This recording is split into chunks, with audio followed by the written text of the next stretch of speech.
नमस्कार दोस्तों, स्वागत है अपनी YouTube channel top trending GK में। दोस्तों सबसे पहले तो आपको बता दूं, एसएससी एमटीएस का एग्ज़ाम 2 मई को हुआ है, 3 को हुआ है, 4 को हुआ है। 5, 6 और 7 मई को कोई भी एग्ज़ाम नहीं है। नेक्स्ट आपके एसएससी एमटीएस का एग्ज़ाम कंडक्ट होगा, वो 8 मई से होगा। तो 2 मई का ऑल शिफ्ट का वीडियो ऑलरेडी आ चुका था। 3 और 4 मई का वीडियो है, किसी फैमिली फंक्शन में बिजी होने के कारण उस समय अपलोड नहीं कर पाया था। तो फिलहाल इस वीडियो में आप देखने वाले हैं 3 मई के ऑल शिफ्ट के जीके के सवाल, और कल आपको 4 मई के ऑल शिफ्ट के जीके के सवाल एक्स्ट्रा फैक्ट सहित मिल जाएंगे। 3 मई में जो 3 शिफ्ट में कंडक्ट हुआ है एमटीएस का एग्जाम, तीनों शिफ्ट में वैसे 25 क्वेश्चंस के अकॉर्डिंग 75 जीके के सवाल पूछे गए थे। इन 75 में से मैक्सिमम 70 एग्जैक्ट सवाल हैं वो मिल चुके हैं। तो ये सभी सवाल एक्स्ट्रा फैक्ट सहित हैं, वो अपन कवर करने वाले हैं। मेमोरी बेस्ड क्वेश्चंस रहने वाले हैं जो स्टूडेंट ने सेंड किए हैं टेलीग्राम पर। तो आप भी टेलीग्राम से जुड़ सकते हो, जहां पर आपको पीडीएफ फाइल है वो फ्री ऑफ कॉस्ट मिल जाती है। तो जो न्यू कैंडिडेट है टेलीग्राम से नहीं जुड़े हैं, लिंक डिस्क्रिप्शन बॉक्स में है, क्लिक करके ज़रूर ज्वाइन कर लेना। शुरुआत करते हैं 3 मई के प्रथम सेट के जीके के सवाल के साथ। 3 मई के यहाँ पर फर्स्ट सेट में लगभग 24 सवाल यहाँ पर मिले हैं। आगे बढ़े उससे पहले आपके लिए बेहतरीन डील टेक्स्ट बुक की तरफ से। जो कैंडिडेट हैं अभी एसएससी एमटीएस का एग्जाम दे रहे हैं, न्यू कैंडिडेट जो मॉक टेस्ट सीरीज से नहीं जुड़े, उनको पता चल रहा होगा कि किस प्रकार से आपका टाइम मैनेजमेंट है। टाइम यहाँ पर इंपॉर्टेंट रहता है कम समय में ज़्यादा सवाल अटेम्प्ट करने के लिए। तो इसके लिए आप टेक्स्ट बुक जैसे प्लेटफॉर्म से जुड़िएगा, यहाँ से आप ज़्यादा से ज़्यादा मॉक टेस्ट लगाइएगा। अभी ऑफर चल रहा है जिसमें हमेशा टेक्स्ट बुक पास वैसे 12 मंथ की वैलिडिटी का मिलता है। अभी ऑफर के तहत आपको यही पास 18 मंथ की वैलिडिटी में मिल जाएगा। और 6 और 7 मई के मध्य आप टेक्स्ट बुक पास लेते हो टीटीजी के कूपन कोड के साथ में, तो इस कूपन कोड से आपको मिनिमम प्राइस 269 में ये पास 18 मंथ की वैलिडिटी में जो चाहे एग्जाम्स के मॉक टेस्ट हो, ऐसा नहीं केवल एमटीएस के, आप जितने भी रेलवे, एसएससी, बैंकिंग, डिफेंस, आपके स्टेट लेवल की पुलिस वगैरह, टीचर्स वगैरह सभी एग्जाम्स के मॉक टेस्ट एक ही पास में मिल जाएंगे। और टेक्स्ट बुक का एक और फंक्शन है, पास प्रो का फीचर है, उसका भी अभी डिस्काउंट चल रहा है, जिसमें आप टीटीजी के कूपन कोड यूज़ करके वो डील भी 499 में ग्रैब कर सकते हो। पास प्रो में प्रीवियस ईयर के सारे क्वेश्चन हैं, अनलिमिटेड। आप उसमें मॉक टेस्ट है वो रिपीट है वो भी दे सकते हो, लाइव मॉक टेस्ट भी रहता है। तो दोनों में से जो भी आप लेते हो टीटीजी के कूपन कोड यूज़ कर सकते हो। नॉर्मल पास में आपको प्रैक्टिस की जाएगी एग्जाम ओरिएंटेड मैक्सिमम टेस्ट की, जैसे सीजीएल के मॉक टेस्ट यहाँ पर 23-24 में 21 लाख एक्टिव यूजर्स, यानी एग्जाम का जो माहौल है यहाँ पर आपको मॉक टेस्ट में देखने को मिल जाएगा। एग्जाम में जितने फॉर्म डालते हैं उतने एक्टिव यूजर्स हैं, और मैक्सिमम यहाँ पर मॉक टेस्ट है सेक्शन वाइज, सब्जेक्ट वाइज। उसको मैक्सिमम मॉक टेस्ट देकर आप अपनी तैयारी को बूस्ट कर सकते हो। कौन सा सब्जेक्ट वीक है, समय रहते उसमें सुधार कर सकते हो। तो ज़्यादा जानकारी के लिए लिंक डिस्क्रिप्शन बॉक्स में चेकआउट कीजिएगा टीटीजी के कूपन कोड के साथ में। तो 3 मई का सवाल नंबर 1, किस राज्य ने, सबसे पहले अपन सवाल में देखने वाले हैं करंट अफेयर्स के सवाल। यहाँ पर 3 मई को 4 करंट अफेयर्स के सवाल पूछे गए हैं, और कौन से मंथ के पूछे गए हैं वो आप वीडियो के साथ बने रहेगा। किस राज्य ने छात्राओं के लिए पुथुमाई पेन योजना शुरू किया गया है? तो पुथुमाई पेन योजना है वो केवल छात्राओं के लिए है, तमिलनाडु सरकार की ये योजना है। पुथुमाई पेन योजना के तहत तमिलनाडु राज्य के जो सरकारी स्कूल है वहाँ पर 5th से लेकर 12वीं तक जो पढ़ती हैं छात्राएं, उनको स्नातक या डिप्लोमा, 12th के बाद डिप्लोमा या स्नातक को, ग्रेजुएशन को पूरा करने के लिए 1000 रुपये की मासिक सहायता है, 1000 रुपये एज ए स्कॉलरशिप प्रति मंथ दिए जाएंगे इन स्टूडेंट्स को पुथुमाई पेन योजना के साथ। और इसका लक्ष्य हर साल 6 लाख बालिकाओं को इस योजना से लाभान्वित करना है। तो ये तमिलनाडु सरकार की स्कीम हो जाएगी। नेक्स्ट सवाल है, किस देश ने ब्रह्मोस मिसाइल खरीदने के लिए रक्षा सामग्री और उपकरण खरीद समझौते पर हस्ताक्षर किए हैं? तो ब्रह्मोस मिसाइल खरीदने के लिए जो रक्षा सामग्री और उपकरण खरीद समझौते पर हस्ताक्षर किए वो फिलीपींस ने किए हैं। तो ये है दोस्तों जनवरी 2022 का करंट अफेयर्स। तो इसमें फिलीपींस ने, भारत ने औपचारिक रूप से फिलीपींस के साथ अपना पहला प्रमुख रक्षा प्रणाली निर्यात समझौता किया है, जिसमें ब्रह्मोस जो मिसाइल है, तट आधारित एंटीशिप मिसाइल है, इसके लिए 375 मिलियन यूएस डॉलर का यहाँ पर अनुबंध किया गया है। अगला सवाल है, राष्ट्रमंडल खेल 2022 में बजरंग पूनिया ने किस स्पोर्ट इवेंट में गोल्ड मेडल जीता है? बजरंग पूनिया आप सभी को पता है कुश्ती के खिलाड़ी, यानी रेसलिंग जो इवेंट है, और बजरंग पूनिया का जो भार वर्ग रहता है, ये वेरी इंपॉर्टेंट फैक्ट है, यहाँ से विशेषकर सवाल आता है कौन से भार वर्ग में इन्होंने जीता। तो 65 किलोग्राम भार वर्ग से बजरंग पूनिया फाइट करते हैं हमेशा। और 2022 का जो ये कॉमनवेल्थ गेम हुए ये बर्मिंघम इंग्लैंड में हुए हैं, और बजरंग पूनिया ने 2020 के टोक्यो ओलंपिक में ब्रॉन्ज मेडल जीता था इसी भार वर्ग 65 किलोग्राम में। आप कहेंगे कॉमनवेल्थ गेम 2022 में भारत की क्या स्थिति रही? तो भारत की स्थिति रही है राष्ट्रमंडल खेल 2022 में चौथी रैंक, 61 मेडल। इन 61 में से भारत के कॉमनवेल्थ गेम 2022 में गोल्ड कितने, तो आप कहेंगे 22 में 22 गोल्ड, 16 सिल्वर और 23 ब्रॉन्ज। 22 गोल्ड है तो 23 ब्रॉन्ज और 16 सिल्वर, टोटल 61 मेडल इंडिया के नाम। अब यहाँ पर जो आपको सवाल पूछा गया है इसके आधारित यदि नेक्स्ट स्टेप पे सवाल आएंगे तो कॉमनवेल्थ गेम के जो गोल्ड मेडल 22 है ना, उन सभी खिलाड़ियों का आपको ध्यान रखना वो किस स्पोर्ट से बिलोंग करते हैं। तो यहाँ पर आप देख सकते हो ये लिस्ट है, मीराबाई चानू और जर्मी लालरिंगा और अचिंता शिवली, ये वेट लिफ्टिंग की प्लेयर हैं। तो वेट लिफ्टिंग में इन्होंने गोल्ड जीता है, ध्यान रखना। और बाकी आप लॉन बॉल्स में देखेंगे तो 4 खिलाड़ी हैं, रूपा रानी टिकरकी, एन सेकिया और लवली चौबे, पिंकी सिंह, इन्होंने लॉन बॉल्स में। हरमप्रीत देसाई, सनील शेट्टी, शरत अचंता और एस गणेशकरण, इन्होंने टेबल टेनिस में गोल्ड जीता है। सुधीर ने पैरा पावर लिफ्टिंग में, बजरंग पूनिया हो गए रेसलिंग में, यहाँ पर साक्षी मलिक, दीपक पूनिया, रवि कुमार दहिया, विनेश फोगाट, नवीन मलिक, ये सभी रेसलर हैं जिन्होंने गोल्ड मेडल जीते हैं। तो इतने रेसलर हैं। और आप देखेंगे तो भाविना पटेल ने टेबल टेनिस में गोल्ड, नीतू घागास है बॉक्सिंग की, ठीक है, अमित पंगार बॉक्सिंग, और ई पॉल है एथलेटिक्स में, इन्होंने गोल्ड जीता है। निखत जरीन ने बॉक्सिंग में, शरत अचंता और सृजा अकुला ने टेबल टेनिस में, पीवी सिंधु, लक्ष्य सेन, चिराग शेट्टी, एस रैंकी रेड्डी, इन्होंने बैडमिंटन में, और शरत अचंता एक बार फिर टेबल टेनिस में गोल्ड मेडल जीता है। 2023-24 में कितनी आय से कम तक की राशि पर टैक्स माफ किया गया है, तो अभी जो टैक्स रिजीम है उसमें 3 लाख तक आपके टैक्स फ्री, पहले 2.5 लाख था, अभी 3 लाख है। वैसे ओवरऑल देखें तो 7 लाख, यदि 7 लाख से कम इनकम आपकी होती है उस केस में आपको 87 ए वाला सेक्शन है उसके तहत क्या मिल जाएगा, रिफंड मिल जाएगा या फिर छूट मिल जाती है, डायरेक्टली आपका टैक्स फ्री हो जाता है 7 लाख तक बिना टैक्स। अब 7 लाख से ऊपर नहीं जाने चाहिए, 7 लाख से कम ही रहना चाहिए। यदि 7 लाख से कम रहता है तो आपको 87 ए का लाभ मिलता है जिसके तहत आपको 0 रुपये टैक्स पे करना पड़ता है। और बाकी यहाँ पर 3 लाख तक बिल्कुल फ्री है। यदि आपकी 7 लाख से ऊपर भी इनकम होती है तो 3 लाख, शुरुआत के 3 लाख है उस पर आपको टैक्स नहीं देना पड़ेगा। यानी आपके 7 लाख 10,000 इनकम हो जाती है तो 3 लाख पर तो आप टैक्स देंगे नहीं, वो तो फ्री है। बाकी बचे हुए 4 लाख 10,000 जो आपकी इनकम ऊपर हुई है उस पर टैक्स लगेंगे। यानी 3 लाख वो इनकम है जिस पर बिल्कुल टैक्स नहीं लगेगा। और यदि आपकी इनकम 7 लाख से कम होती है उस केस में आपको 87 ए का लाभ मिलता है जिसमें जो भी टैक्स आता है उसमें आपको क्या मिल जाती है, छूट। लगभग 25,000 रुपये तक की वहाँ पर छूट है। इसको थोड़ा और मैं आपको बताऊं तो किस टाइप से ये काम करता है, तो ये पूरी टैक्स रिजीम नई अभी अपडेट रिवाइज्ड वाली है जिसमें अप टू 3 लाख है 0% टैक्स आपका लगेगा। और 3 लाख से 6 लाख है वो 5%। अब 5% ऐसा नहीं कि आपकी इनकम 6 लाख हुई तो आप डायरेक्टली 6 लाख का 5% निकालने बैठ जाओ। आपको निकालना है 3 लाख तक तो बिल्कुल जीरो हो गया, अब बची 6 लाख इनकम है तो बची कितनी, 3 लाख। इन 3 लाख पर आपको क्या निकालना पड़ेगा, 5% टैक्स निकालना पड़ेगा। और उनमें भी आपको 87 ए के तहत छूट मिलेगी, जो टैक्स निकलेगा ना वो सरकार उसको छूट कर देगी। इसी प्रकार आप 6 लाख से 9 लाख आपकी इनकम होती है, इनके बीच में कट काट के जो भी आप लेते हो डिडक्शन, उस पर आपको 10% का टैक्स पे करना पड़ेगा। तो ये रिजीम वाइज चलता है, ऐसा नहीं कि आपके 9 लाख इनकम हुई आपने डायरेक्टली 10% किया। आप शुरुआत के 3 लाख में कुछ नहीं देंगे, उसके बाद आप यहाँ पर 3 लाख से 6 लाख यानी इस 3 लाख वाले इनकम पर आप 5% देंगे। यदि आपके 9 लाख होते हैं तो 6 लाख हो गए, अब बाकी बचे हुए 3 लाख पर आप 10% देंगे। तो ये टैक्स रिजीम इस प्रकार काम करता है। तो 9 लाख से 12 लाख वाली रिजीम में आपकी 15% तक लास्ट में टैक्स चला जाता है, 12 लाख से 15 लाख वाली में 20%, और एबोव 15 लाख इनकम होती है तो 30% टैक्स है। तो यहाँ पर 7 लाख तक इनकम में आपको 25,000, 7 लाख तक इनकम होती है उस केस में आपका टैक्स बनता है 25,000 रुपये का। यदि किसी की इनकम 7 लाख है ना तो 25,000 का टैक्स बनेगा, क्योंकि 3 लाख तक तो कुछ बनेगा नहीं। और बाकी बची हुई जो 4 लाख है उन 4 लाख में से इन 3 लाख पर 5% बन जाएगा। तो 3 लाख का आप 5% निकालेंगे तो वो कितना होगा, 15,000 होगा। तो 15,000 तो ये टैक्स हो जाएगा। साथ ही साथ अभी और आपके 1 लाख बस गए, यदि 7 लाख हुई है तो 3 लाख पर लगा नहीं, इन 3 लाख पर 5% निकाल लिया और 1 लाख पर 10%। अब 1 लाख का 10% आप निकालेंगे तो 10,000 है, तो 10,000 ये टैक्स हो जाएगा। तो आपका 7 लाख इनकम है तो टैक्स 25,000 बनेगा। आप कहेंगे ये 25,000 तो नहीं देंगे हम, क्योंकि 87 ए के तहत लाभ उठाएंगे, जीरो टैक्स पे करेंगे, तो 25,000 तक यहाँ पर आपको छूट मिल जाएगी यदि आपकी इनकम 7 लाख तक है। तो ये बड़े स्तर पर घोषणा हुई है, पहले ऐसा कुछ 6 लाख तक था। और वैसे 3 लाख तक आपको छूट मिलती है कोई भी इनकम आप करते हो। अगला सवाल, ड्रीम्स फ्रॉम माय फादर पुस्तक के लेखक कौन है? ड्रीम्स फ्रॉम माय फादर पुस्तक के लेखक बराक ओबामा।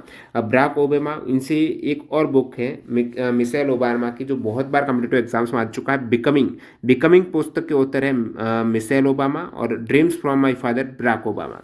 लियोनल मेसी का संबंध किस स्पोर्ट से है? लियोनल मेसी है फुटबॉल है।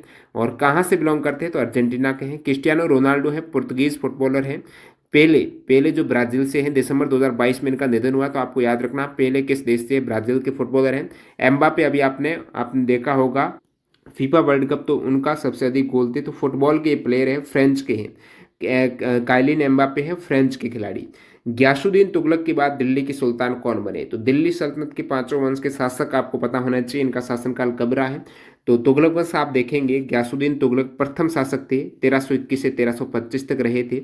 उसके बाद मोहम्मद बिन तुगलक आया था 1325 से 51 तक, तो मोहम्मद बिन तुगलक का रहा था शासन। फिर आया था फिरोज शाह तुगलक, उसके बाद मोहम्मद खान, ग्यासुद्दीन तुगलक, शाह द्वितीय, अबू बकर, हुमायूं, नसीरुद्दीन महमूद तुगलक, नसीरुद्दीन महमूद लास्ट में आए थे। सबसे पहला जो गुलाम वंश है, मामलुक डायनेस्टी है दिल्ली सल्तनत की, 1206 से 1290 ईस्वी तक जो शासनकाल रहा है, इसमें पहला शासक कुतुबुद्दीन ऐबक 1206 से 1210 तक रहा। उसके बाद आराम शाह 1210 में किया। उसके बाद इल्तुतमिश आया 1210 से 1236। फिर रजिया सुल्तान का काफ़ी बार पूछा जाता है, इल्तुतमिश के बाद कौन बनी है? रजिया सुल्तान। उनका शासनकाल आता है 1236 से 1240। उसके बाद बेहरम शाह 1240 से 42। फिर अलाउद्दीन मसूद शाह 42 से 46। नसीरुद्दीन महमूद, गयासुद्दीन बलबन। अंतिम शासक गुलाम डायनेस्टी के हैं कैकाबाद 1286 से 1290 तक। तो इस टाइप से आप देखेंगे दिल्ली सल्तनत के 5 वंश हैं। पहला गुलाम वंश है 1206 से 90। फिर गुल खिले तो 16 यानी खिलजी वंश नेक्स्ट 1290 से 1320। उसके बाद तुगलक है 1320 21 से 1414 तक है। उसके बाद 6 डायनेस्टी है 1414 से 1451। फिर लास्ट में लोधी वंश है 1451 से 1526। तो खिलजी वंश आप देखेंगे तो जलालुद्दीन फिरोज खिलजी का आता है, उसके बाद अलाउद्दीन खिलजी, फिर सहबुद्दीन उमर और कुतुबुद्दीन मुबारक। और शेर डायनेस्टी में सबसे पहले खिजर का, फिर मुबारक शाह, मोहम्मद शाह, अलाउद्दीन आलम शाह। लोधी डायनेस्टी का काफी बार पूछा जाता है, बहलोल लोधी था 1251 से 1289। फिर सिकंदर लोधी 89 से 1517। उसके बाद इब्राहिम लोधी लास्ट में 1517 से 1526।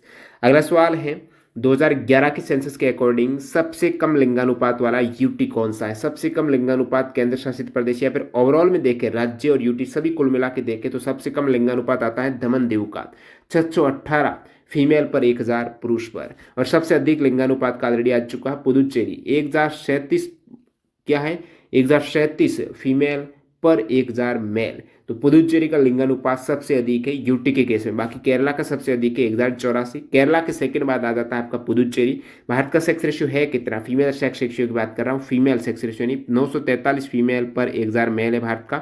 पहले 2001 में था 933 है। और बाकी यहाँ पर आप देखेंगे state with lowest female sex ratio, सबसे कम महिला लिंगानुपात हरियाणा का है 879। अगला सवाल है, रुक्मणी देवी अरुंडेल किस शास्त्रीय नृत्य की डांसर है? रुक्मणी देवी अरुंडेल है दोस्तों भरतनाट्यम की डांसर। नेक्स्ट वाले यहाँ पर लोक नियोजन के विषय में अवसर की क्षमता किस आर्टिकल में वर्णित है? तो आर्टिकल 16 है, इजी सवाल पूछा गया है। आर्टिकल 16 में आप पार्ट देखेंगे तो 16(1) कहता है कि राज्याधीन नौकरियां या पदों पर नियुक्ति के संबंध में जो राज्य के अधीन जॉब्स आती हैं, गवर्नमेंट जॉब्स आती हैं, उनके संबंध में सब नागरिकों के लिए अवसर की समानता है, भेदभाव नहीं होगा, सभी के लिए अवसर समान है। आप यदि योग्य है तो वहां पर एलिजिबल हो। और आर्टिकल 16(2) कहता है कि धर्म, मूलवंश, जाति, लिंग, उद्भव, जन्म स्थान, निवास, इनमें से किसी के आधार पर किसी नागरिक के लिए राज्य के अधीन कोई भी नौकरी है, पद है, उसमें अपात्रता नहीं होगी इस आधार पर, यानी ये इस धर्म का है तो इस जॉब के लिए पात्र नहीं, ऐसा नहीं हो सकता। आर्टिकल 16 के तहत निषेध है। सुग्गी नृत्य किस राज्य का प्रचलित है? सुग्गी नृत्य दोस्तों कर्नाटक का है। कर्नाटक के अदर इंपॉर्टेंट आप नृत्य देखेंगे प्रसिद्ध नृत्य, उसमें डोलू कुनीता काफी बार पूछा हुआ, यक्षगान और डोलू कुनीता न जाने कितनी बार आया है। तो डोलू कुनीता और यक्षगान कर्नाटक के हैं।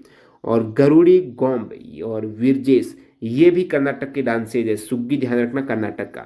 मैग स्तनीज किसके काल में भारत आया था? मैग स्तनीज है वो दोस्तों सेलुकस का राजदूत था, निकेटर सेलुकस का राजदूत, और चंद्रगुप्त मौर्य के दरबार में भारत आया था। मैग स्तनीज याद रखना चंद्रगुप्त के दरबार में भारत आया। और आपको पूछ लें कि महमूद गजनवी के साथ भारत की यात्रा किसने की? तो अल बरूनी है ना जो उज्बेकिस्तान से है, तो वो भारत आया था महमूद गजनवी के साथ में।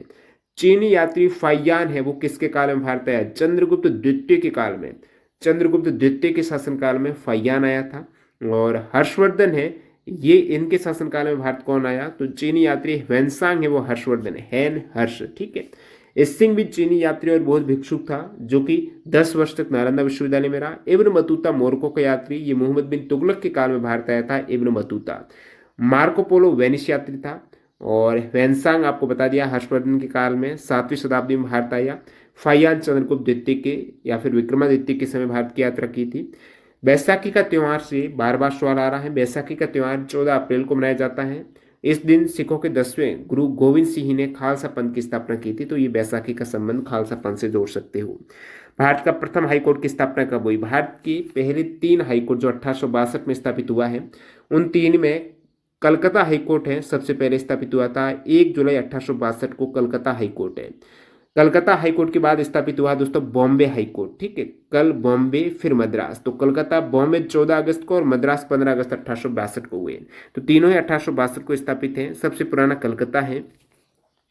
और ये जो 3 हाईकोर्ट हैं, इनकी स्थापना की घोषणा की थी क्वीन विक्टोरिया के द्वारा 16 जून 1862 को इसकी स्थापना की घोषणा की थी। आपको पूछ रहे भारत का सर्वोच्च न्यायालय, तो सर्वोच्च न्यायालय है सुप्रीम कोर्ट। मद्रास में सर्वोच्च न्यायालय की स्थापना हुई थी किंग जॉर्ज थर्ड के द्वारा 26 दिसंबर 1800 को। और बॉम्बे सुप्रीम कोर्ट की स्थापना 8 दिसंबर 1823 को की गई थी। बैटरी किस ऊर्जा को विद्युत ऊर्जा में कन्वर्ट करती है, बैटरी की बात करें तो उसके अंतर्गत होती है केमिकल एनर्जी। तो ये बैटरी रासायनिक ऊर्जा को इलेक्ट्रिक एनर्जी विद्युत ऊर्जा में कन्वर्ट कर देती है। तो बैटरी है रासायनिक ऊर्जा को विद्युत ऊर्जा में बदलती है। अगर आप देखेंगे उपकरण, तो इलेक्ट्रिक जनरेटर क्या करता है, जनरेटर यांत्रिक ऊर्जा को विद्युत ऊर्जा में बदलता है। मोटर विद्युत ऊर्जा को यांत्रिक ऊर्जा में। माइक्रोफोन होता है जिनकी बदौलत आपके पास आवाज़ आ रही है, वो माइक्रोफोन से रिकॉर्ड होती है, तो ध्वनि ऊर्जा को ये विद्युत ऊर्जा में कन्वर्ट करती है। लाउड स्पीकर क्या करता है, विद्युत ऊर्जा को ध्वनि ऊर्जा में। बैटरी आपको बता दिया। डायनेमो है जो जनरेटर आप कह सकते हो, ये यांत्रिक को विद्युत में। सोलर सेल है सौर ऊर्जा को विद्युत ऊर्जा में। ट्यूबलाइट है विद्युत ऊर्जा को प्रकाश ऊर्जा में। कोशिका में डीएनए किस कोशिकांग में पाया जाता है, 3 कोशिकांग जहां में डीएनए पाया जाता है। काफी बार पूछा जाता है निम्नलिखित में से किस कोशिकांग में डीएनए नहीं पाया जाता, 2-2 का पैर देकर पूछ लेते हैं। तो न्यूक्लियस में एक तो डीएनए पाया जाता है, और सबसे अधिक न्यूक्लियस में ही होता है, केंद्रक में ही होता है। और आंशिक मात्रा में माइटोकॉन्ड्रिया में, उससे भी कम क्लोरोप्लास्ट में डीएनए पाया जाता है। लाइकेन किस प्रकार की वनस्पति का उदाहरण है, लाइकेन आएगा आपकी आर्कटिक टुंड्रा प्रकार की वनस्पति। जो आर्कटिक टुंड्रा प्रकार की वनस्पति है उसका एक उदाहरण लाइकेन भी है।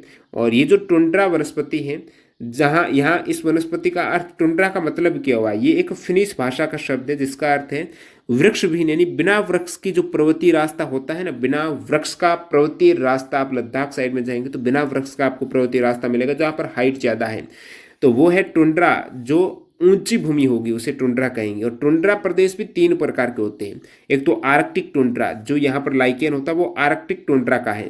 एक अल्पाइन टुंड्रा, एक अंटार्कटिक टुंड्रा होता है। तो टुंड्रा में पाए जाने वाले पौधों में आपके आर्कटिक मॉस आ जाता है, आर्कटिक विलो आ जाती है, कारिबी मॉस है, तो मॉस है, विलो है, Arctic poppy, cotton grass, lichen, moss. तो मॉस ये और आपका लाइकेन ये आर्कटिक टुंड्रा में आ जाते हैं।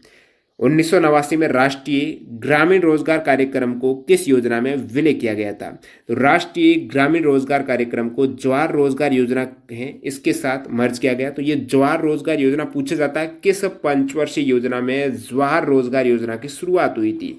याद रखना मित्रों, जवाहर रोजगार योजना की शुरुआत 1989 में हुई है। जवाहर रोजगार 1989, और ये 7वीं पंचवर्षीय योजना के दरमियान। जवाहर रोजगार योजना 1989 में राजीव गांधी सरकार द्वारा शुरू की गई, और इसे राष्ट्रीय ग्रामीण रोजगार कार्यक्रम प्लस ग्रामीण भूमिहीन रोजगार गारंटी कार्यक्रम, जो 1983 में ग्रामीण भूमिहीन रोजगार गारंटी कार्यक्रम और राष्ट्रीय ग्रामीण रोजगार कार्यक्रम, इनको विलय करके बना दी गई जवाहर रोजगार योजना 1989 में।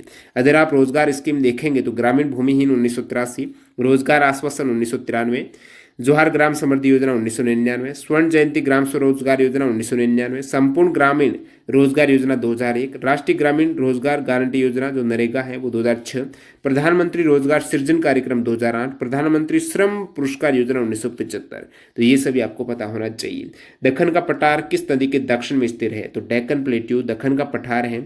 नर्मदा नदी के किस नदी, नर्मदा नदी के दक्षिण में स्थित है। दक्कन की औसत ऊंचाई कितनी है, तो लगभग 2000 फीट, या फिर बोले तो 600 मीटर इसकी हाइट है दक्कन की, जो आमतौर पर पूछा जाता है इसकी ढाल को। तो दक्कन की जो ढलान रहती है ना वो पूर्व की ओर ढलान होती है। किस साइड होती है? इस साइड होती है। दक्कन की ढलान आप देखेंगे बीच में जो दक्कन का पठार इस साइड दक्षिण में आता है, तो ये पूर्व दिशा में इसकी स्लॉप ढलान होती है। दक्कन पठार की प्रमुख नदियों में गोदावरी, कृष्णा, कावेरी आती हैं, जो पश्चिमी घाट से पूर्व की ओर बंगाल की खाड़ी में बहती है। अगला सवाल देखते हैं, भारत में राष्ट्रपति के चुनाव में कौन भाग लेता है? भारत में जो राष्ट्रपति का चुनाव होता है, प्रेसिडेंट का चुनाव, जो इलेक्टोरल कॉलेज के मेंबर्स हैं, जो निर्वाचक मंडल है, इलेक्टोरल कॉलेज है, ये कंडक्ट करवाती है राष्ट्रपति और उपराष्ट्रपति के चुनाव। और जिसमें संसद के दोनों सदन आ जाते हैं। इस इलेक्टोरल कॉलेज में कौन कौन आते हैं? एमपी प्लस एमएलए आ जाते हैं। एमपी में आपके लोकसभा और राज्यसभा के कौन से एमपी? जो निर्वाचित हैं। और राज्य विधानसभाओं के केवल निर्वाचित यानी एमएलए के निर्वाचित सदस्य राष्ट्रपति के लिए वोटिंग करेंगे। एमपीज करेंगे सभी, लोकसभा और राज्यसभा के सभी एमपी जो निर्वाचित हैं, मनोनीत वाले नहीं, जो राष्ट्रपति करती वो नहीं। तो यहाँ पर आप देखेंगे जो राष्ट्रपति हैं, राष्ट्रपति द्वारा 12 मनोनीत सदस्य हैं राज्यसभा में, वो राष्ट्रपति चुनाव में वोट नहीं डाल सकते। तो ये मनोनीत है तो नहीं डाल सकते, बाकी सभी एमपी एमएलए आ जाते हैं। उपराष्ट्रपति के चुनाव देखेंगे तो राष्ट्रपति चुनाव के विपरीत राज्य विधानमंडल के सदस्य इसमें भाग नहीं लेते हैं। तो उपराष्ट्रपति चुनाव में भाग लेता कौन है? संसद के दोनों सदनों के सभी सदस्य यानी निर्वाचित और मनोनीत दोनों आ जाते हैं। यानी एमपी राज्यसभा के और लोकसभा के दोनों एमपी एकल संक्रमणीय मत द्वारा जो अनुपातिक प्रतिनिधित्व प्रणाली जो राष्ट्रपति के केस में उसके आधार पर मतदान के माध्यम से करते हैं। तो यहाँ पर ध्यान रखना, इसमें एमएलए भाग नहीं लेते उपराष्ट्रपति में। ठीक है, नेक्स्ट सवाल देखते हैं, संथाल विद्रोह कब हुआ था? हूल विद्रोह कहते हैं, संथाल विद्रोह इसे कहते हैं, इसे पहाड़िया विद्रोह भी कहा गया है। तो संथाल और हूल विद्रोह हुआ था 1855 में। कब? 30 जून 1855 को। सवाल पूछा जाता है संथाल या हूल विद्रोह के नेता कौन थे? तो इनका नेतृत्व किया था, 4 भाई थे, सिद्धू, कान्हू, चांद, भैरव। सिद्धू, कान्हू, चांद, भैरव के नेतृत्व में 1855 में संथाल विद्रोह हुआ है। ये अंग्रेजों के विरुद्ध प्रथम सशस्त्र जनसंग्राम था, जो बंगाल के मुर्शिदाबाद तथा बिहार के भागलपुर जिलों से इसकी शुरुआत हुई थी। और ये जो 1793 में लॉर्ड कॉर्नवालिस के द्वारा आरंभ किए गए स्थायी बंदोबस्त के कारण जनता के ऊपर बढ़े हुए अत्याचार इस विद्रोह का प्रमुख कारण था। 1855 में अंग्रेज कैप्टन अलेक्जेंडर ने विद्रोह का दामन कर दिया था।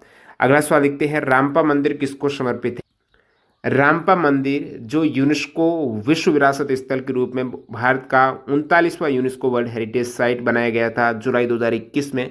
इस रामपा टेम्पल को रुद्रेश्वर मंदिर भी कहा जाता है। तो ये रुद्रेश्वर मंदिर लॉर्ड शिवा को समर्पित है और ये काकतीय शैली का एक हिंदू मंदिर है। और भारत में टोटल कितने यूनेस्को वर्ल्ड हेरिटेज साइट है? तो 40 है, जिसमें 39वां आपका रुद्रेश्वर या रामपा टेम्पल है और ये तेलंगाना में स्थित है, ध्यान रखना। और बाकी आपको पूछ रहे 40वां कौन सा? तो धौलावीरा जो गुजरात में है, हड़प्पा सिटी धौलावीरा, ये 40वां यूनेस्को वर्ल्ड हेरिटेज साइट है।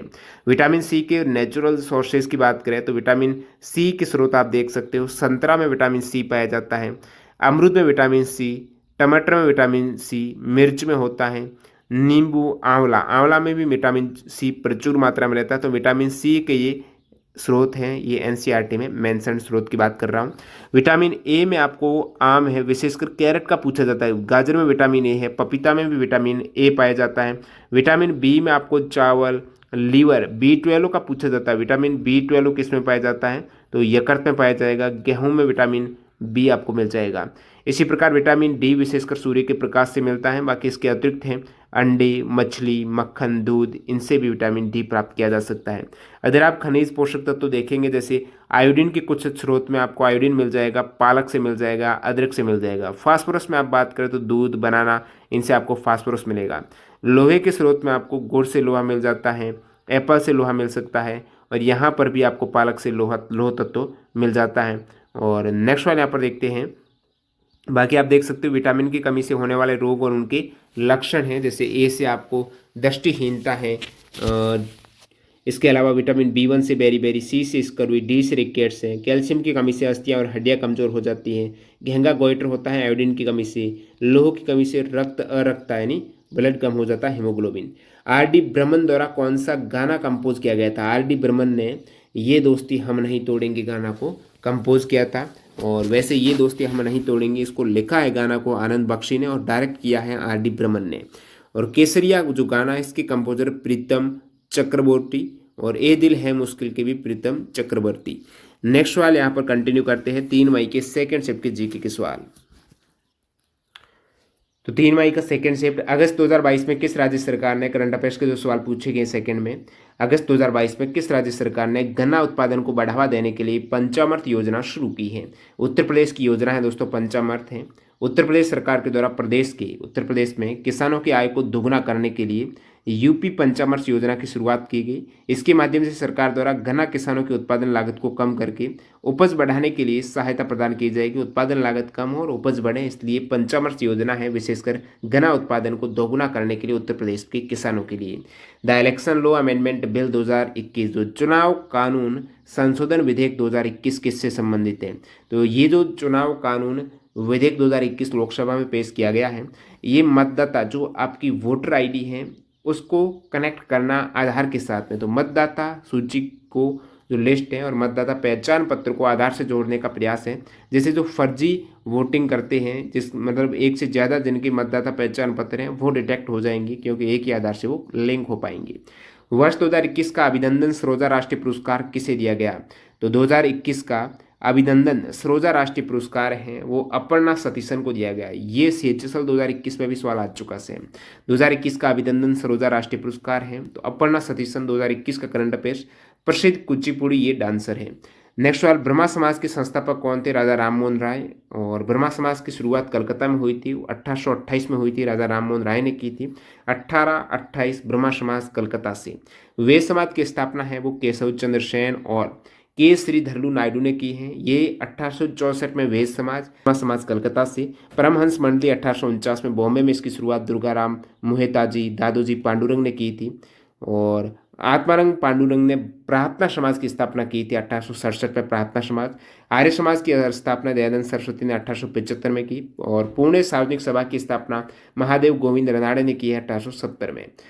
बहमनी साम्राज्य के दौरान वास्तुकला की कौन सी शैली विकसित हुई थी? बहमनी साम्राज्य के दौरान बहमनियों के अधीन वास्तुकला की दक्कन शैली अपनी अनूठी शैली के साथ विकसित हुई। बहमनी वास्तुकला फारसी शैली की वास्तुकला से प्रभावित था। 2008 की जो मंदी हुई थी उसके दरमियान भारत में किस प्रकार की बेरोजगारी थी? यानी 2008 की मंदी है वो किस प्रकार की बेरोजगारी का उदाहरण है?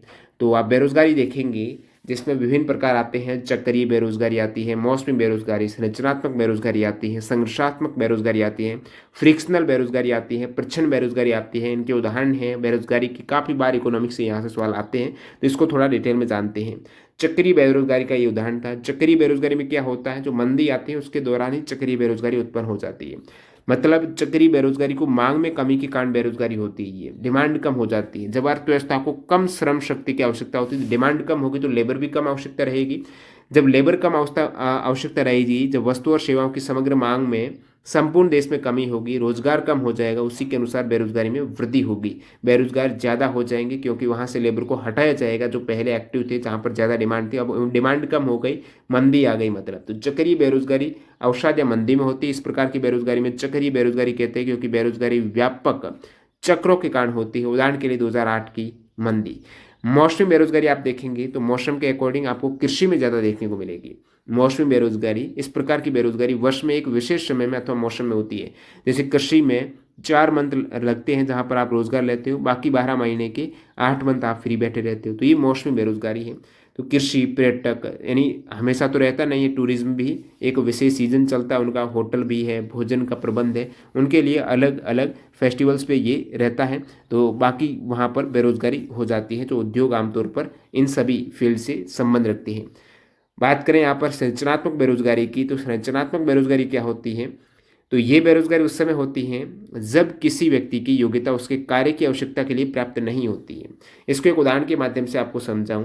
मान लेते हैं पहले लोग हाथ से रजिस्टर वगैरह मेंटेन करते थे, काम वगैरह सभी ह्यूमन अपने माइंड से करता था। जैसे ही कंप्यूटर आया जो माइंड से काम करना बंद। अब जो लोग हैं श्रमिक मान लेते हैं, लेबर मान लेते हैं, जो लेबर काम करते थे, अब मशीन आ गई तो मशीन है। अब वो लेबर है मशीनों के लिए तो स्किलफुल है नहीं, इसलिए वो लेबर क्या हो गई, अयूजफुल हो गई। अब वो लेबर हैं आधुनिक जो कंप्यूटर वगैरह हैं इस पर काम नहीं कर पाते हैं। एक तरीके से अब उनमें वो स्किल नहीं है जो चाहिए। एक तरीके से आपको कोई भी कॉम्पिटिटिव एग्जाम्स में फॉर्म भराए जाते हैं, काफ़ी कॉम्पिटिटिव एग्जाम्स में ग्रेजुएशन रहती हैं, जैसे आईएएस वगैरह के लिए ग्रेजुएशन अनिवार्य है। आप 12th पास हो तो वो ग्रेजुएशन का आप नहीं दे सकते हो, क्योंकि आपकी योग्यता नहीं है, तो योग्यता के अनुरूप आपको कार्य मिलेगा। तो जब कार्य जो होता है और आपकी योग्यता कम रहती है और उस कार्य को आप वहाँ पर उपस्थित होने के बावजूद भी नहीं कर सकते क्योंकि आप में वो योग्यता नहीं है, तो वहाँ पर संरचनात्मक बेरोजगारी आ जाती है। बात करें संघर्षात्मक बेरोजगारी, जो स्ट्रगल वाली होती है, संघर्षात्मक बेरोजगारी होती है, ये कब उत्पन्न होती है? जब आप संघर्ष कर रहे होते हो, एक जॉब से दूसरे जॉब में स्विच कर रहे होते हो। जब कोई व्यक्ति एक रोजगार को छोड़कर दूसरे रोजगार की तलाश में होता है, पहला रोजगार आपको अच्छा नहीं लगा या फिर आपको निकाल दिया गया, तो दूसरे रोजगार और पहले रोजगार, इसके बीच में आपका क्या हो जाता है? दोनों रोजगार खोजने के बीच में आप बेरोजगार हो जाते हो। तो अच्छे रोजगार की तलाश में वो बेरोजगारी, संघर्षात्मक बेरोजगारी, इसी टाइप से आपको एक बेरोजगारी मिलेगी, वो है दोस्तों घर्षण बेरोजगारी है। ये फ्रिक्शनल बेरोजगारी भी अस्थायी होती है, जब श्रमिक पिछली नौकरी छोड़ने के बाद नई नौकरी खोजने के लिए बेरोजगार हो जाता है। प्रच्छन्न बेरोजगारी की बात करें तो प्रच्छन्न बेरोजगारी का काफी बार पूछा जाता है। बेरोजगारी जो प्रत्यक्ष रूप से आपको दिखाई नहीं देती हो, जैसे कोई व्यक्ति किसी काम में लगा हुआ है, यदि वो व्यक्ति उस काम में नहीं लगा हुआ होता तो भी आपको वो आउटपुट सेम मिलता। मतलब ये हुआ, जैसे आप किसानी करते हो, खेती करते हो, आपके परिवार के सदस्य हैं वो भी किसानी में हाथ बंटाते हैं, वो हाथ बटाए या फिर न बटाए, आपको उसका प्रोडक्ट फिक्स मिलता है। जो आपने बोया है वो आपको मिलेगा, चाहे 6 सदस्य काम करें, 10 सदस्य काम करें। तो उसकी प्रोडक्शन आप बढ़ा नहीं सकते, उत्पाद को नहीं बढ़ा सकते हो।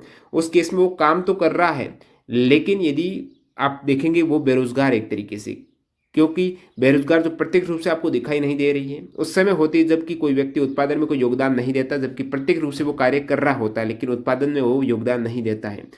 घर्षण बेरोजगारी इस टाइप से होगी। नेक्स्ट यहाँ पर उदासीनीकरण अभिक्रिया किसे कहते हैं? यानी अम्ल प्लस क्षार मिलकर लवण और जल बनाते हैं, तो इस रिएक्शन को ये न्यूट्रल हो गई है, उदासीन हो गई है। अम्ल क्षार लवण जल हो गया, जैसे एसिड है HCl, NaOH है आपका क्षार, ये लवण NaCl बन गया और जल बन गया, तो ये उदासीनीकरण अभिक्रिया का उदाहरण है। उस्ताद शफात अहमद खान किस वाद्य यंत्र से संबंधित हैं? शफात अहमद खान तबला वादक है। अब आप देखेंगे इंस्ट्रूमेंट, तबला में जाकिर हुसैन का नाम, अल्लाह रखा खां, गुद्दई महाराज, कृष्ण, लतीफ़ खां, सुखविंदर सिंह, इनका नाम आता है। अदर इंस्ट्रूमेंट में स्रोत वादक हैं। इससे प्रीवियस 2 मई में ये सारे बता चुका हूँ, 2 मई वाले एनालिसिस में, तो ये सब याद रखना आपको। स्रोत में अलाउद्दीन खान का याद रखना, अकबर खां भी आता है, अमजद अली खान, बुद्ध देव व्यास गुप्ता, विश्वजीत राय चौधरी, मुकेश शर्मा, ये सरोदवादक है। संतूर में शिव कुमार शर्मा, भजन सोपारी, बांसुरी में हरिप्रसाद चौरसिया, पन्नालाल घोष, राजेंद्र कुलकर्णी, ये बांसुरी वादक है। और पखावज में आपकी गोपाल दास, ठाकुर लक्ष्मण सिंह, छत्रपति सिंह। वायलिन में TN Krishnan, L Subramaniam, doctor N Rajam. अगला सवाल है 1947 में स्वतंत्रता के समय भारत की साक्षरता दर कितनी थी? यानी जब भारत आज़ाद हुआ 1947 में, उस समय भारत में जो लिटरेसी रेट है, साक्षरता दर मात्र 12% साक्षर थे जब भारत आज़ाद हुआ। अभी आप देखेंगे तो 74% साक्षर है। कितनी साक्षरता बढ़ी है एडुकेशन? तो 1951 में जब जनगणना हुई 1951 में, उसमें भारत की साक्षरता नोट हुई थी 18% के आसपास। अब आप पूछेंगे कि साक्षरता में किन को काउंट करेंगे, कितने उम्र से ज़्यादा वाले को साक्षर में काउंट किया जाता है? तो 2011 की साक्षरता जनगणना में वह व्यक्ति साक्षर था जिसकी आयु 7 वर्ष से अधिक थी, उनको काउंट कर रहे थे। 7 वर्ष से अधिक वाले हैं, और 7 वर्ष से अधिक वो सभी साक्षर नहीं होंगे, उनमें भी योग्य होने चाहिए। साक्षर व्यक्ति वो होगा जो किसी भाषा को समझकर लिख या पढ़ सकता है। मतलब वो व्यक्ति जो पढ़ सकता है लेकिन लिख नहीं सकता, उस केस में भी वो साक्षर नहीं। मतलब लिख भी सकता है, पढ़ भी सकता है, 7 वर्ष से अधिक आयु है, उस केस में साक्षर है। नेत्रहीन व्यक्ति जो ब्रेल लिपि में पढ़ सकता है वो साक्षरता में शामिल है। 2011 की सेंसस में भारत की साक्षरता 74.04 है, जिसमें पुरुषों की साक्षरता 82 के आसपास, महिलाओं की 65% है। अगला सवाल है रुक्मणी देवी अरुणदेल, दोबारा पूछ लिया। रुक्मणी देवी अरुणदेल ये भरतनाट्यम की डांसर हैं, प्रमुख शास्त्रीय नृत्यों की डांसर हैं, ये सभी बता चुका हूँ। नेक्स्ट आपकी इसी आप देख सकते हो, रुक्मणी देवी अरुणदेल भरतनाट्यम, पंडित बिरजू महाराज कथक है, कैरुचरण मोहपात्रा ओडिसी, बिपिन सिंह मणिपुरी, वेम्पति चना सत्यम है कुचिपुड़ी, सोनल मान सिंह है भरतनाट्यम और ओडिसी, पद्म सुब्रमण्यम है भरतनाट्यम, शोभना नारायण कथक, श्रीमंता शंकरदेव क्षत्रिया और मृणालिनी साराभाई भरतनाट्यम और कथकली। नेक्स्ट यहाँ पर आपकी कलाई कट्टी अम्मा है, कलानी कुट्टी अम्मा, ये मोहिनीअट्टम की डांसर है। यामिनी कृष्णमूर्ति कुचिपुड़ी की है। वी सत्यनारायण शर्मा है, ये कुचिपुड़ी का आगे सवाल पूछा भी गया है। बाल सरस्वती है भरतनाट्यम की। कुमारी कमला कथक और अलारमेल वेली है भरतनाट्यम की। सबसे पुराना ग्रैंड स्लैम टेनिस टूर्नामेंट कौन सा है? ग्रैंड स्लैम में 4 टूर्नामेंट होते हैं, जिसमें सबसे पुराना विंबलडन है जो 77 में विंबलडन। विंबलडन के बाद पुरानों की बात करें तो यूएस ओपन है। यूएस के बाद आपका फ्रेंच ओपन और सबसे नया है वो ऑस्ट्रेलियन ओपन है। इनका क्रम की बात करें सबसे पहले कौन सा होता है, तो सबसे पहले होता है दोस्तों ऑस्ट्रेलियन ओपन है। ए से शुरुआत करते हैं, ए के बाद फिर कौन सा फ्रेंच ओपन, फिर यानी एक साल में जनवरी फरवरी होता है। तो सबसे पहले शुरुआत ऑस्ट्रेलियन ओपन से होती है, प्रति वर्ष होता है। उसके बाद फ्रेंच ओपन है। फ्रेंच ओपन के बाद आप क्या करेंगे, जीतेंगे तो विन करेंगे तो विंबलडन, और जीत के यूएस चले जाएंगे। और ये होते कहाँ पर जगह, जैसे ऑस्ट्रेलियन ओपन ऑस्ट्रेलिया में होता है, पेरिस फ्रांस में होता है, फ्रेंच ओपन विंबलडन लंदन में होता है, ठीक है। यूएस ओपन है ये न्यूयॉर्क में होता है। कौन से कोर्ट पर होते हैं, जैसे विंबलडन होता है ग्रास कोर्ट में, काफ़ी बार पूछते, जब आप जीतेंगे तो आप बिल्कुल ग्रीन हो जाएंगे, ग्रास आउटडोर है विंबलडन, ठीक है। ऑस्ट्रेलियन ओपन होता है हार्ड कोर्ट में, वो भी आउटडोर होता है। फ्रेंच ओपन होता है क्ले कोर्ट में, ठीक है। फेल होंगे तो आपकी मेहनत मिट्टी में मिल जाएगी, कले में मिल जाएगी, तो फ्रेंच ओपन क्ले कोर्ट में। यूएस हार्ड होता है भाई, hard court. The man who knew infinity A life of the genius किसकी जीवनी है, ये जो बायोग्राफी है the man who knew infinity A life of genius, ये दोस्तों भारतीय गणितज्ञ श्रीनिवास रामानुजन की बायोग्राफी है, जो 1991 में रॉबर्ट कनिघेल ने लिखी है। हॉकी में प्रत्येक टीम में खिलाड़ी होते हैं 11। हॉकी के अलावा 11 होते हैं क्रिकेट में। हॉकी के अलावा 11 क्रिकेट में होंगे, 11 ही फुटबॉल में होते हैं। आपको पूछ ले कबड्डी में कितने होते हैं तो आप कहेंगे 7। खो खो में 9 होते हैं। बेसबॉल में भी 9 होते हैं, ठीक है। खो खो और बेसबॉल 9। बास्केटबॉल, बास्केट में 5 होते हैं। नेटबॉल में 7 होते हैं। कबड्डी में 7 होते हैं। पोलो POLO कितने लेटर, 4 4 होते हैं भाई। रग्बी में 15 होता है। ब्रिज में 2 होते हैं। आइस हॉकी में 6 होते हैं। हॉकी में 11 होते हैं, ठीक है। आइस हॉकी में 6। वॉलीबॉल में भी 6 होते हैं। वाटर पोलो में 7 होते हैं। नेक्स्ट सवाल है, पौधों में जल खनिज लवण के परिवहन के लिए जिम्मेदार टिश्यू, जल परिवहन के लिए जाइलम टिश्यू। फ्लोएम उत्तक का कार्य भोजन का स्थानांतरण करना है। जाइलम पादप की जड़ों से ऊपर पत्तियों की ओर पानी और खनिज का प्रवाह करता है। जाइलम में पानी और पोषक तत्वों की आवाजाही एक दिशीय होती है, क्योंकि जाइलम है जड़ों से पानी ऊपर की दिशा में एक दिशीय, और भोजन का जो परिवहन होता है फ्लोएम टिश्यू के द्वारा वो ऊपर नीचे दोनों डायरेक्शन में होता है। ये दोनों ही टिश्यू जटिल कॉम्प्लेक्स टिश्यू है। कोशिका की खोज किसने की है, सबसे पहले मृत कोशिका की खोज हुई थी जो पेड़ के कॉर्क से की थी, रॉबर्ट हुक ने की थी, 1665 में की थी। तो रॉबर्ट हुक ने बोतल के कॉर्क के पतले टुकड़ों को कंपाउंड माइक्रोस्कोप के नीचे रखकर देखा तो उन्हें उनमें हजारों छोटे छोटे छिद्र नजर आए, जिसको कोशिका कहा गया। तो रॉबर्ट हुक ने की है सबसे पहले 1665 में कॉक से कोशिका के अध्ययन को क्या कहा जाता है, कोशिका के अध्ययन को साइटोलॉजी है। मानव शरीर की सबसे बड़ी कोशिका कौन सी है, तंत्रिका तंत्र है। राइबोसोम कोशिकांग होते हैं, राइबोसोम है, केंद्रक है, लाइसोसोम है, माइटोकॉन्ड्रिया है। इसमें से सबसे छोटा कौन सा, तो राइबोसोम सबसे छोटा कोशिकांग है, जो प्रोकैरियोटिक और यूकैरियोटिक दोनों में मिल जाता है। शुक्राणु है वो मानव में सबसे छोटी कोशिका है, ये कोशिकांग है, ये कोशिका है। जैसे सबसे बड़ी है ना तंत्रिका, इसी प्रकार सबसे छोटी शुक्राणु।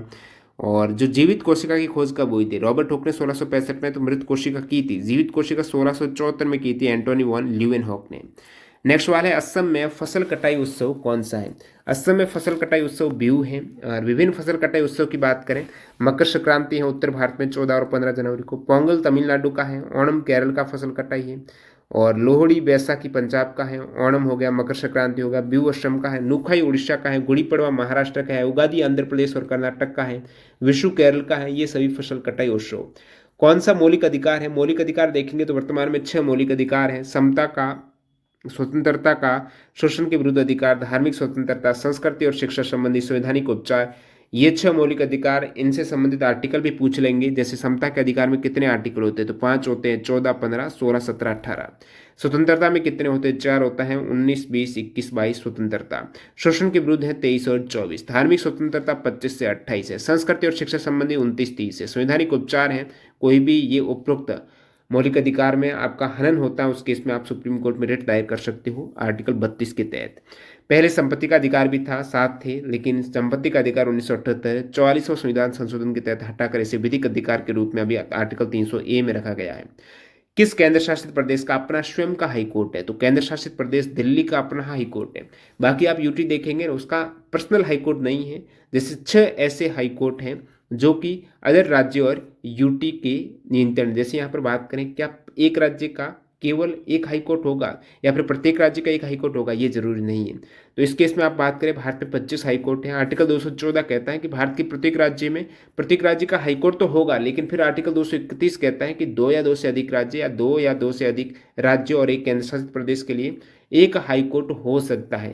तो ये दोनों आर्टिकल ध्यान रखना। आर्टिकल 231 किस आर्टिकल में, पूछा हुआ सवाल है दोस्तों टीसीएस के द्वारा, किस अनुच्छेद में ऐसा कहा गया है कि दो या दो से अधिक राज्यों के लिए एक हाईकोर्ट हो सकता है, या फिर एक राज्य एक यूटी के लिए एक हाईकोर्ट हो सकता है। तो आर्टिकल 231 में ऐसा कहा गया, आर्टिकल 132 231 231 में ऐसा कहा गया है। आर्टिकल 214 में कहा गया है कि प्रत्येक राज्य का एक हाईकोर्ट होगा, वो आर्टिकल 214 में कहा गया है।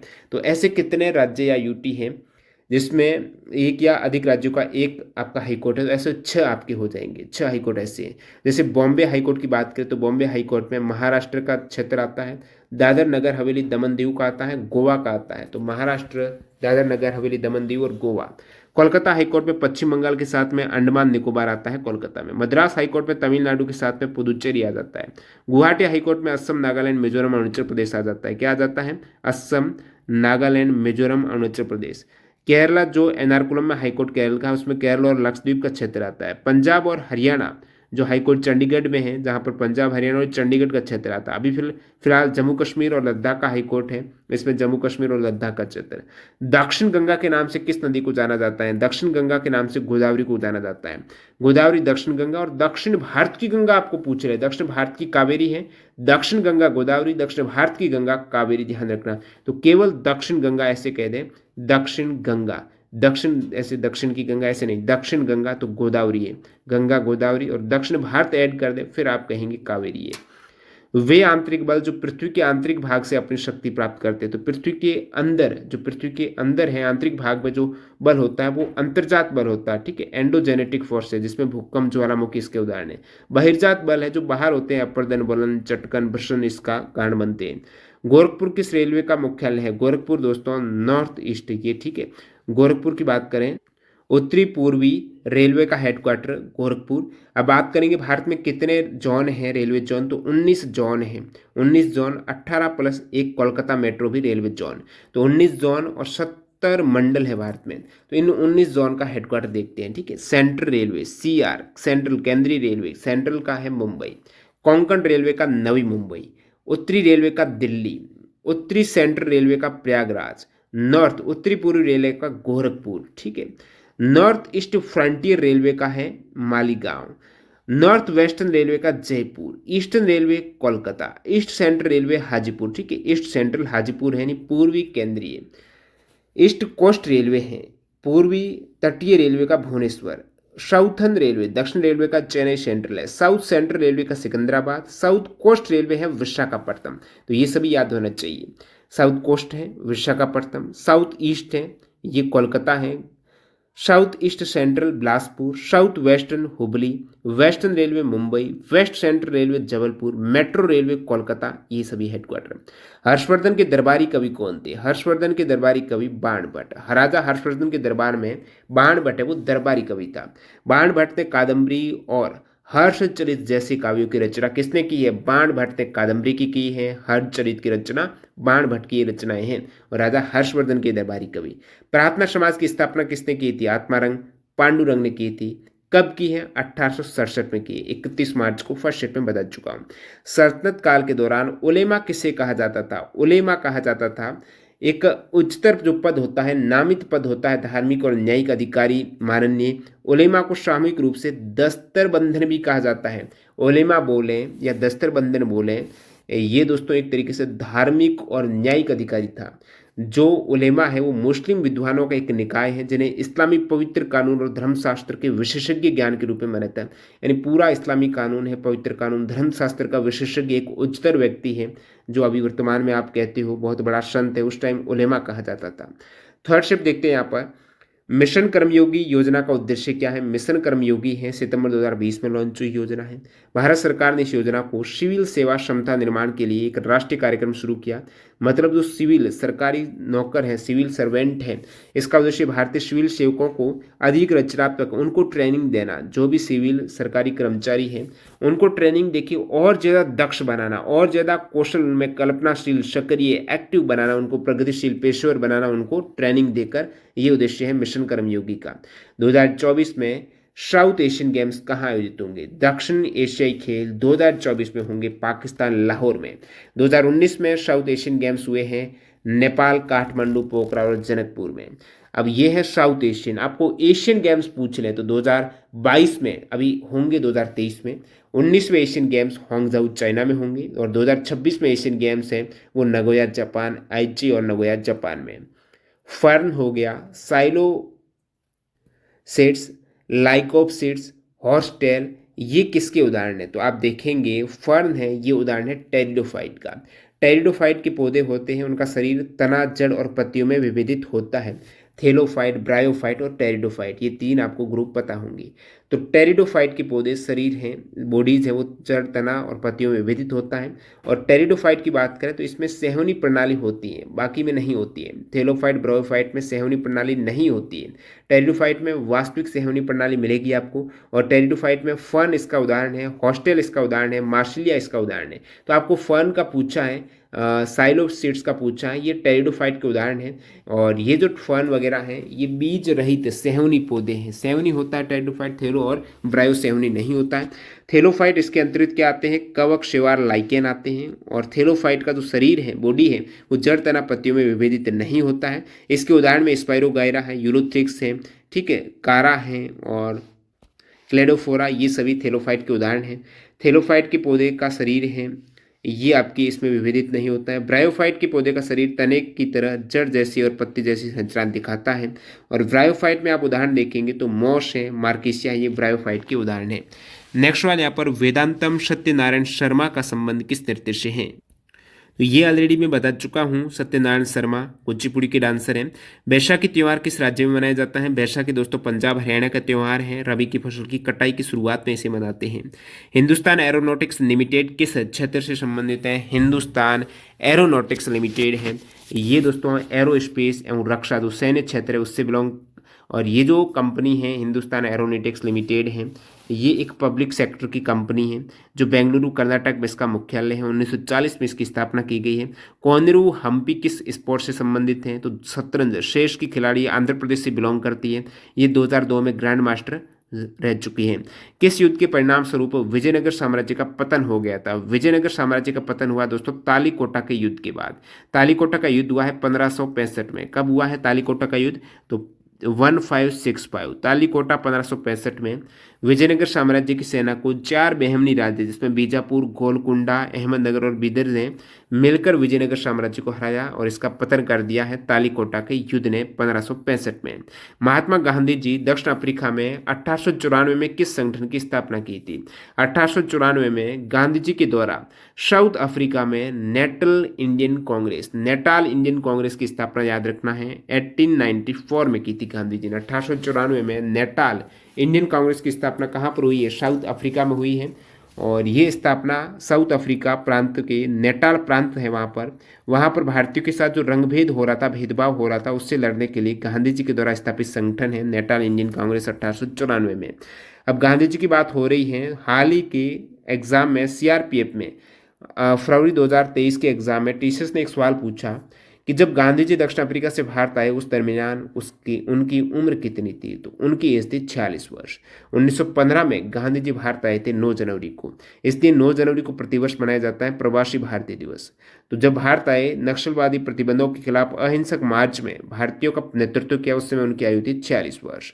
मोहनदास करमचंद गांधी है, इनका जन्म 1869 में हुआ है। इसके अकॉर्डिंग आप यहाँ पर एज कैलकुलेट कर सकते हो। चंपारण सत्याग्रह है वो हुआ था गांधी जी के नेतृत्व में किसानों से जबरदस्ती नील की खेती करने के विरोध में बिहार के चंपारण जिले में 1917 में। अगला सवाल है 2011 की जनगणना के अनुसार किस केंद्र शासित प्रदेश की जनसंख्या सर्वाधिक है? दिल्ली की जनसंख्या सबसे अधिक है।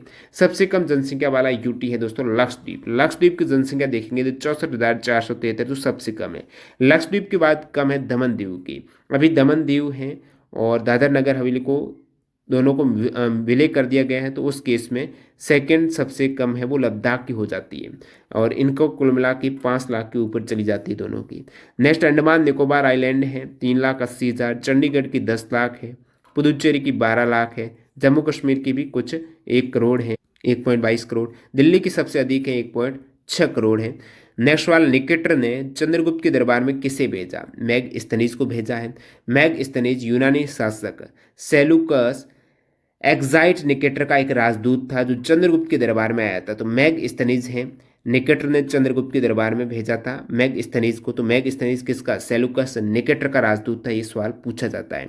इंडियाज स्ट्रगल फॉर इंडिपेंडेंस पुस्तक के उत्तर कौन है?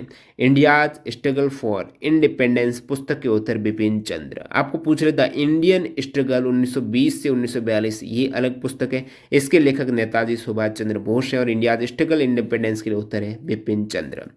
पद्मा सुब्रमण्यम किस शास्त्रीय नृत्य से संबंधित है? पद्मा सुब्रमण्यम भरतनाट्यम की डांसर है। अब जब डांसर का बार बार उल्लेख हो रहा है, इससे पहले मैंने फेमस डांसर है कौन से नृत्य से, क्लासिकल डांस से बिलोंग करते हैं, वो बता दिया है। बाकी यहाँ पर आप देख सकते हो सभी प्रमुख क्लासिकल डांसेज हैं, इनके डांसर्स हैं, नर्तक कौन है। जैसे भरतनाट्यम में आप बात करेंगे तो रुक्मणी देवी अरुंदले का नाम आता है, ई कृष्ण अय्यर है, यामिनी कृष्णमूर्ति, लक्ष्मी विश्वनाथन, पद्म सुब्रमण्यम आपको पूछा है, मृणालिनी साराभाई, मल्लिका साराभाई, ये सभी भरतनाट्यम के डांसर हैं। कुचिपुड़ी आंध्र प्रदेश का जो डांस है, इसके बाला सरस्वती है, रागिनी देवी, राजा रेड्डी, यामिनी कृष्णमूर्ति, इंद्राणी रहमान, ये कुचिपुड़ी के हैं। कथकली है, वीएन मेनन है, गुरु कुंचुक, गोपीनाथ कोटकल, शिवरामन, रीता गांगुली, ये कथकली के। ओडिसी के हैं इंद्राणी रहमान, चार्ल्स फैब्री, गुरु पंकज चरण दास, केलुचरण महापात्रा, सोनल मान सिंह, शेरॉन रोवेल, ये ओडिसी के हैं। मणिपुरी के राजा भागचंद्र, रविंद्रनाथ टैगोर, नयना, सुवर्णा, रंजना, दर्शन, गुरु विपिन सिंगा, ये मणिपुरी की। कथक की बात करें तो लीला सोखी, बिरजू महाराज, लच्छू महाराज, सितारा देवी, दमयंती जोशी, क्षत्रिया के शंकर देव, गुरु जतिन गोस्वामी, मोहिनीअट्टम में वीएन मेनन, कल्याणी अम्मा, सुनंदा नायर, कलामंडलम संवती, माधुरी अम्मा, ये सभी मोहिनीअट्टम के।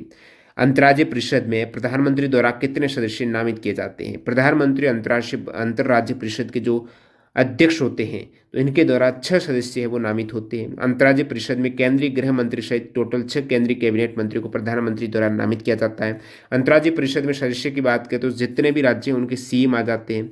ऐसे राज्य विधानसभा वाले यूटी हैं उनके मुख्यमंत्री, जहाँ पर विधानसभा है ना वो वाले यूटी के मुख्यमंत्री, और जहाँ पर विधानसभा नहीं है उस केंद्र शासित प्रदेश के उपराज्यपाल और प्रशासक आ जाते हैं। जहाँ पर राष्ट्रपति शासन है उस राज्यों के राज्यपाल आ जाते हैं। ये सभी सदस्य हैं अंतर्राज्य परिषद के।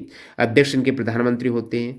अंतर्राज्य परिषद का गठन है सरकारी आयोग की सिफारिश पर हुआ है। आर्टिकल 263 के अनुसार परामर्श करने के लिए एक स्वतंत्र राष्ट्रीय फोरम है, अंतर्राज्य परिषद है, जिसको सिफारिश सरकारी आयोग ने की है। जो अंतर्राज्य परिषद है एक वर्ष में कम से कम 3 बार बैठक यहाँ पर अनिवार्य है। अंतर्राज्य परिषद की एक स्थायी समिति भी है जो 1996 में स्थापित हुई है। इस समिति का अध्यक्ष आपको पूछ रहे तो वो गृह मंत्री होते हैं। इसके साथ साथ 5 केंद्रीय कैबिनेट मंत्री होते हैं। और नेक्स्ट वाले यहाँ पर देखते हैं, न्यूटन की गति का प्रथम नियम है दोस्तों जड़त्व का नियम। द्वितीय नियम है संवेग का। तृतीय है क्रिया प्रतिक्रिया। नेपाल की सीमा भारत के किस राज्य से नहीं लगती है? नेपाल की सीमा भारत की 5 राज्यों से जो लगती है वो 1751 किलोमीटर है। ये 1751 किलोमीटर नेपाल की सीमा है। उत्तराखंड से लगती है, उत्तर प्रदेश से लगती है, सिक्किम से लगती है, पश्चिम बंगाल से लगती है, बिहार से लगती है। बांग्लादेश के साथ में भारत की सीमा सबसे अधिक लगती है, 4096 किलोमीटर है, जो कि भारत की 5 राज्य असम, पश्चिम बंगाल, मिजोरम, मेघालय, त्रिपुरा से। और पाकिस्तान के साथ राजस्थान, गुजरात, पंजाब की लगती है। नेक्स्ट यहाँ पर भारत और भूटान की सीमा जो 699 किलोमीटर है वो 4 राज्य असम, अरुणाचल प्रदेश, पश्चिम बंगाल और सिक्किम के साथ। अगला सवाल है, भारत की 3rd सबसे बड़ी प्रायद्वीपीय नदी कौन सी है? जो कि असम की उड़ीसा की सबसे बड़ी नदी है। छत्तीसगढ़ और उड़ीसा की सबसे बड़ी नदी और भारत की 3री सबसे बड़ी प्रायद्वीपीय नदी है महानदी। भारत की सबसे बड़ी प्रायद्वीपीय नदी गोदावरी है। वैसे ओवरऑल नदी में गंगा के बाद ये दूसरी है और प्रायद्वीप में गोदावरी सबसे बड़ी नदी। कृष्णा नदी है, ये दूसरी सबसे बड़ी प्रायद्वीपीय नदी है जो पूर्व की ओर बहती है। 2001 में किस शहनाई वादक को भारत रत्न से सम्मानित किया गया था? 2001 में दोस्तों बिस्मिल्लाह खान को सम्मानित किया गया था भारत रत्न से। बिस्मिल्लाह खान भारत रत्न 2001, पद्म भूषण इन्हें 1968 में दिया गया, पद्म विभूषण 1980 में, पद्मश्री 1961 में, और लता मंगेशकर को भी 2001 में भारत रत्न दिया गया है। ध्यान रखना, बिस्मिल्लाह खान को 2001 में और लता मंगेशकर को भी 2001 में भारत रत्न दिया गया है। लता जी को पद्म भूषण दिया गया 1969 में, दादा साहेब फाल्के 1989, महाराष्ट्र भूषण 1997 और पद्म विभूषण 1999 में दिया गया। मौलिक कर्तव्य के संविधान संशोधन के तहत जोड़ा गया। मौलिक कर्तव्य दोस्तों 42वां संविधान संशोधन 1976 के जरिए ऐड किया गया है। मौलिक कर्तव्य शुरुआत में 10 ऐड हुए थे, बाद में 11वां मौलिक कर्तव्य ऐड हुआ है। मौलिक कर्तव्य की बात करते तो सरदार स्वर्ण सिंह समिति की अनुशंसा पर इसे जोड़ा गया है। रशिया से संविधान से अडॉप्ट किए गए हैं। वर्तमान में भाग 4 का आर्टिकल 51 का में कुल 11 मौलिक कर्तव्य, जिसमें 11वां मौलिक कर्तव्य ऐड हुआ है। 86 संविधान संशोधन 2002 में हुआ है, जो 6 से 14 वर्ष के बच्चों को प्राथमिक शिक्षा प्रदान करने का दायित्व है। किस वंश के दौरान महाबलीपुर मंदिर का निर्माण किया गया? पल्लव राजवंश के दौरान महाबलीपुरम मंदिर, महाबलीपुरम सिटी है ना, वो 7वीं शताब्दी में पल्लव राजा नरसिंह वर्मन प्रथम के द्वारा निर्मित है। मानव के अमाशय में पेट में अम्ल होता है, वो HCl होता है, हाइड्रोक्लोरिक होता है। ठंडी पवनें कौन सी है? ध्रुवीय पवनें। तो इस प्रकार आपने देखे 70 जीके के सवाल जो कि एमटीएस एग्जाम में मेमोरी बेस्ड स्टूडेंट ने भेजे, 3 मई को पूछे गए तीनों शिफ्टों के। जल्द मिलते हैं 4 मई के साथ। आपका एग्जाम का भी वो आप कमेंट सेक्शन में बताइएगा। न्यू कैंडिडेट जो मॉक टेस्ट सीरीज से जुड़ना चाहते हैं, टेक्स्ट बुक की बेहतरीन ऑफर 18 मंथ की डील का फायदा उठा सकते हैं, जो हमेशा 12 मंथ मिलती है। कम प्राइस में 18 मंथ की डील, TTG की कूपन कोड यूज़ कर लेना। टेक्स्ट बुक पास प्रो में भी आपको ये डील मिल जाएगा फायदा। तो लिंक डिस्क्रिप्शन बॉक्स में चेकआउट कर सकते हो। मिलते हैं नए वीडियो के साथ। Bye bye.